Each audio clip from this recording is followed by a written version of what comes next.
we've done a lot of work relating delta U, delta H, heat, and work along our four trajectories. But now we're going to see how important this is, and we're going to analyze the efficiency of a heat engine. This is the most fundamental relationship in thermodynamics, and it involves the Carnot cycle. The Carnot cycle was created in the mid-19th century by Carnot, who was French, and one of the big issues at the time was why steam engines were so inefficient. And he was working on the theory of this while James Watt was working on the practical aspects of improving the efficiency of a heat engine. So let's analyze what we're talking about. We're going to talk about a gasoline engine first because that's more common today. And we're going to look at the relationship between the Carnot cycle and what actually happens in a gasoline engine. So we start with both valves closed. That means that nothing can escape from our cylinder. So we're coming back to what Lord Kelvin said, that we can't understand the thermodynamics of a system unless we can create a model, a mechanical model of what's going on. So that's exactly what we're going to do now. So we start at the bottom of the stroke. We have a piston moving in a cylinder, and we've got a crankshaft that is rotating, and that means that as it rotates, it's pushing the piston up, and the piston can push back down and exert power through the rotation of that machine. So the first step is that that piston moves up and it compresses this combination of gasoline and air that's been drawn into the system. When it reaches the top of the stroke, the spark ignites it. That is, it's taking gasoline molecules reacting with O2, but it's initiating that chemical reaction with a spark that allows that gasoline to explode in that oxygen mixture.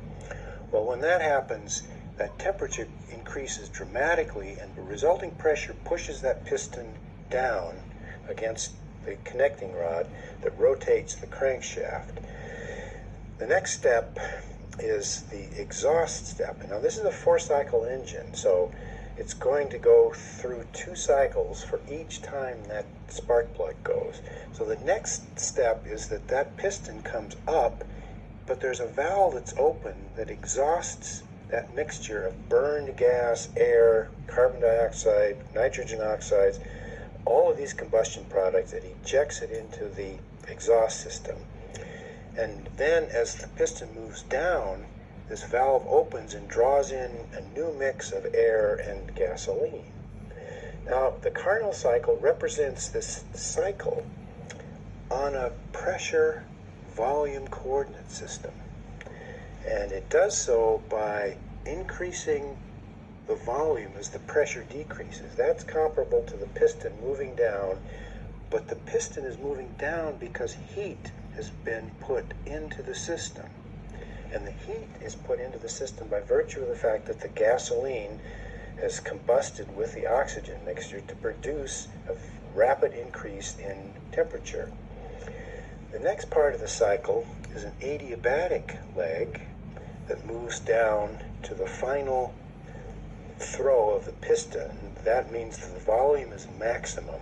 So the piston has now reached the bottom of the stroke, and as that crankshaft turns, the volume decreases again along an isothermal trajectory, and then that's connected with the initial point with an adiabatic leg.